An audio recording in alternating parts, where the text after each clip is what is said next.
Modern Love, the podcast, is supported by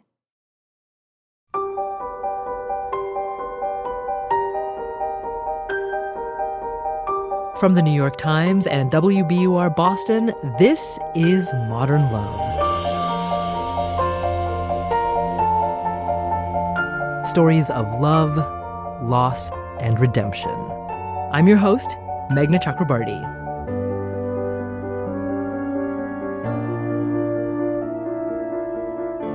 I'm going to guess that you've probably experienced heartbreak. I know I've had my heart broken, and maybe you're in the thick of it right now. If so, take heart, because this week's essay, written by renowned novelist Lily King, offers a silver lining to heartbreak. Zoe Lister-Jones, writer, director, and star of the new film Band-Aid, reads Lily King's essay, "An empty heart is one that can be filled." I was 31 before I got my heart broken. It was spring. I had quit my job and driven across country to an artist's colony in New England, the kind of place that provides you with a cabin in the woods that is not within sight of any of the other cabins. My residency was for 8 weeks. I hoped to finish my first novel there. The poet arrived a week after I did. He was too skinny, but his eyes were very blue. I think his first words to me were something about how his throat felt tight. I was feeling the same thing, I told him. Maybe, he said, it was a reaction to all the MSG they put in the food. A rumor was circulating that the MSG came in by the case to the back door of the kitchen. This, I think, tells you all you need to know about how writers will, despite being given room and board and lunch dropped off in a basket on the porch, manufacture anxiety. My first joke with the poet was about Lolita. We were sitting at dinner, and another writer was going on and on about the novel. The poet and I both said that the disturbing pedophilia canceled out the luscious prose, and we could not worship it the way we would like. Actually, we may have just caught eyes, not having to explain. Love means never having to explain the misogynistic pedophilia of Lolita.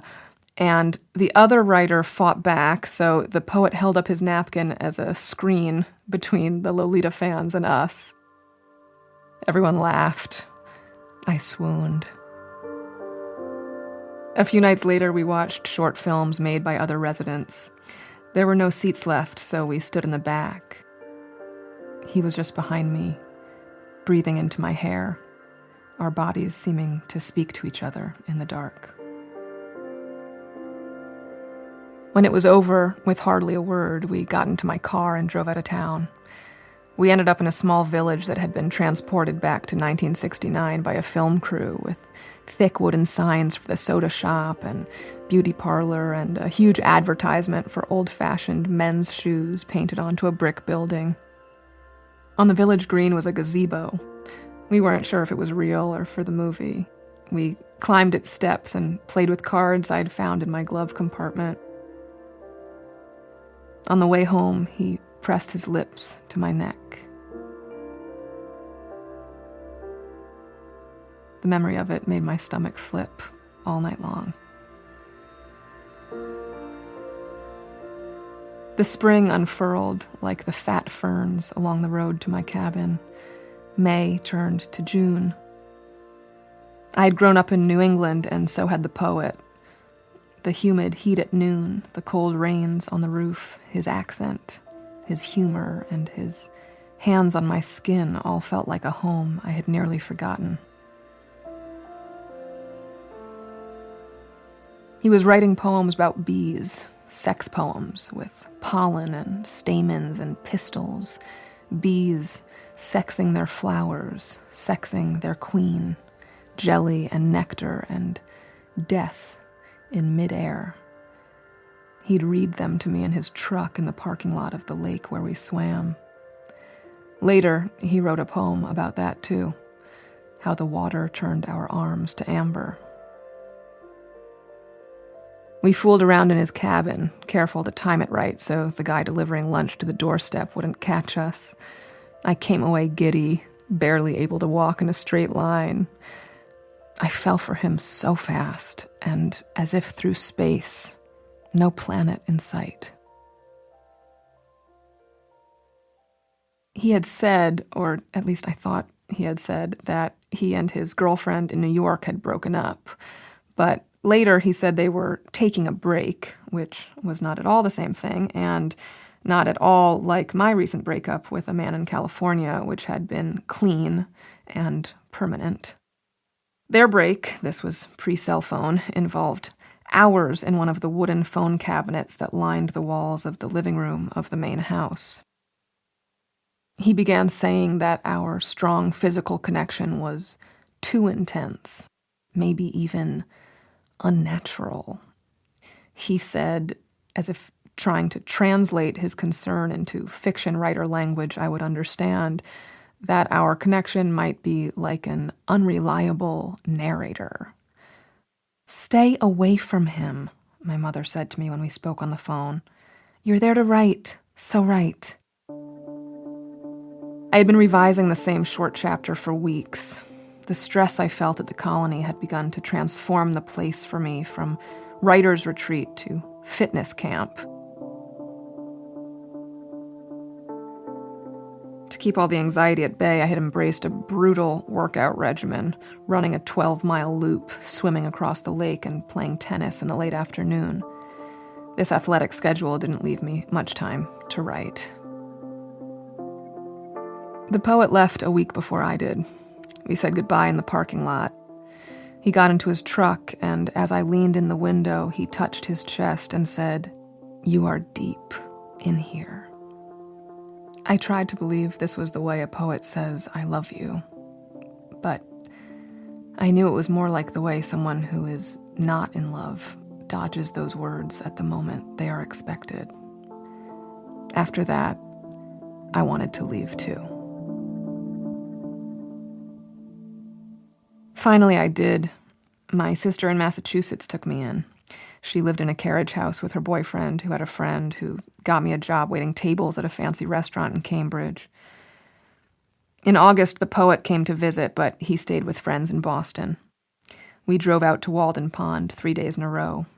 We talked and swam and pretended our arms were still amber, but they were not. On the last of those days, he dropped me off at the Sunoco station on Memorial Drive, where I had left my bike that morning. It was over. There were chrysanthemums planted along one edge of the parking lot, and every time I drove past those flowers that fall, I would sob and wail in my car. I was crying in public, too. Just crying as I wrote in my journal at Dunkin' Donuts, crying as I put the heavy napkins and silverware on the tables at the fancy restaurant, crying as I biked home across the river at midnight. But I marveled, too. I marveled at the feeling of being heartbroken. I had loved and lost plenty of times, most of the time, really, because I seemed to fall for men who couldn't love me back, but I had never let myself feel it. I numbed up, moved on. But this time, perhaps because it had happened so fast, I didn't numb up. And I found this feeling, even through my tears, interesting. I ran on the paths along the Charles River, and I thought, this is what happens to people. This is what people and books and movies are talking about when they talk about losing love. People's hearts break, and it feels like this. It feels like someone has beaten you up with brass knuckles. But it also felt, at the same time, like the universe was welcoming me in. I was heartbroken, but I felt less alone than I had in a long while. In November, I met a man I liked. He asked me out, then canceled on the morning of our first date, saying on my sister's machine that he had to leave town unexpectedly. He wrote me a letter saying he would be back before New Year's. The letter was postmarked New Mexico. He said I could write him there at his aunt's, but I didn't. I wrote him off. Another man who isn't ready, I thought. Not even for a first date. The poet came back on a cold night. We walked my sister's dog. He played me a video of his father, who was mentally ill, that he had recorded that day. I watched and felt terrible for him. He sat on my sister's couch, and I saw the full breadth of his pain. When I walked him to his truck that night, there was a defeated, restless charge between us, and I punched him in the stomach, lightly, but he looked alarmed by something he saw in me. Perhaps everything I wanted that he couldn't give. After he drove away, it began to snow, and I was glad the first snow of the year had held off until he was gone. A week later, the man in New Mexico came back east. We had our first date and many more, and I married him. My heart was ready for him, for his kindness and honesty, his easy, steady love for me, for that kind of love, the mutual kind. My heart was open because I had finally let it break.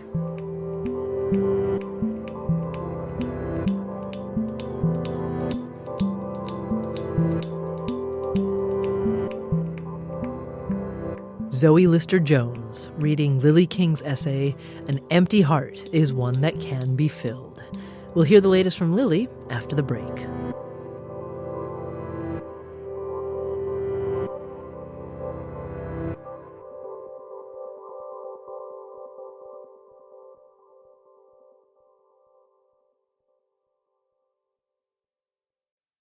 We're back. It's Modern Love, the podcast. I'm Meghna Chakrabarty.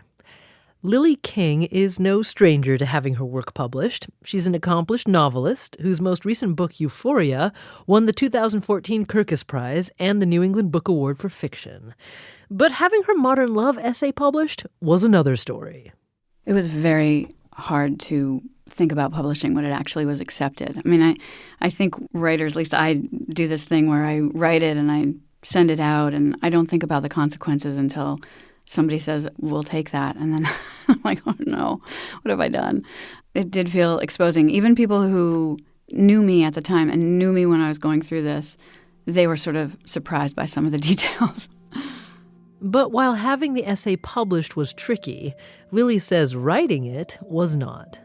This is a story that had been kind of rolling around in my head for, probably 18 years or something. One day I just started it and it just came right out of me, kind of all in one big rush. And by that time I'd been married, maybe 15 years, and I had 2 kids, and I could kind of put all of the pieces together in a way that I couldn't when it had first happened to me. And I might have had the impulse to write about it then, but I didn't have the perspective. Lily didn't tell the poet about the Modern Love piece before it was published, but she knew he'd read it when he sent her an email a year or 2 later. And he was very, very kind about it. And he sort of explained his side of things with a lot more detail than I had known during that time. Lily's also thought more deeply about the root of a pattern she mentioned in the essay, her tendency to pursue men who were emotionally unavailable. My father was a pretty committed alcoholic all my life. And I think that is a very common way for people to push other people away. I know it's a terrible cliche, but I think for a while I chose men who kept me at that kind of a distance because it was so familiar. It takes a long time to break that pattern. but she broke it for good with her husband Tyler. They've been married almost 19 years now, and they live in Yarmouth, Maine, with their 2 teenage daughters. So what did Tyler think of Lily unearthing the details of a previous relationship? I asked him if he had any trouble with me publishing it, and he said he didn't care at all. And I believed him, and it proved to be true. I don't think he's ever given it another thought until today when he dropped me off to come talk about it.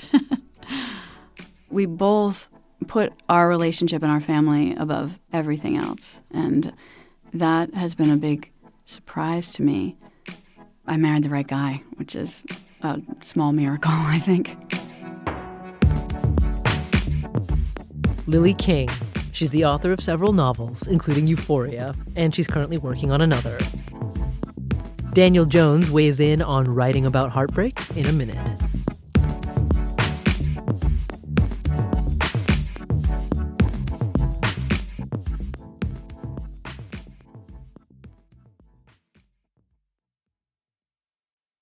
As the editor of Modern Love for the New York Times, Daniel Jones knows everything there is to know about heartbreak, or so he thought, until he read Lily King's essay. It never really occurred to me that you should have your heart deeply broken in order to have it refilled. But, there's a certain logic to it. And it was really the first time I read an essay that articulated being open to love in that way. It's such a perfect moment when she thinks, oh, this is what a broken heart is, as if she's looking at herself from outside of herself and thinking like, oh, I'm experiencing this thing that everyone's always talking about, getting your heart broken. Like that's a gift of an authentic experience or something that, okay, now I get this, and then maybe once I get this, I'll be open to what real love is because I've gone through real heartbreak.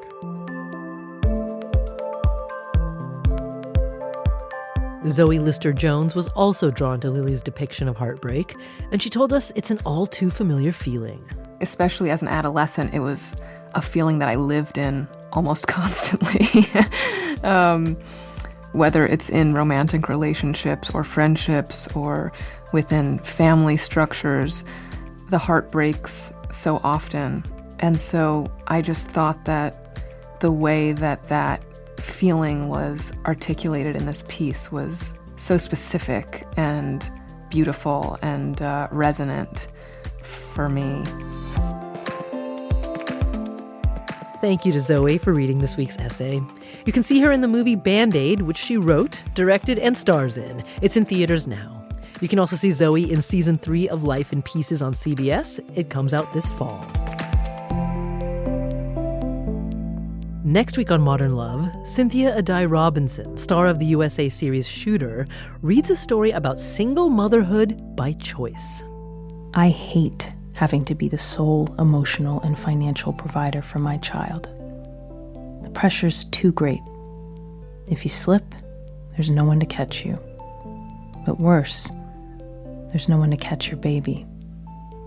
So somewhere among potty training, play dates, bylines, and balancing the household books, I lost pieces of myself I'm only now trying to reclaim. Modern Love is a production of The New York Times and WBUR, Boston's NPR station.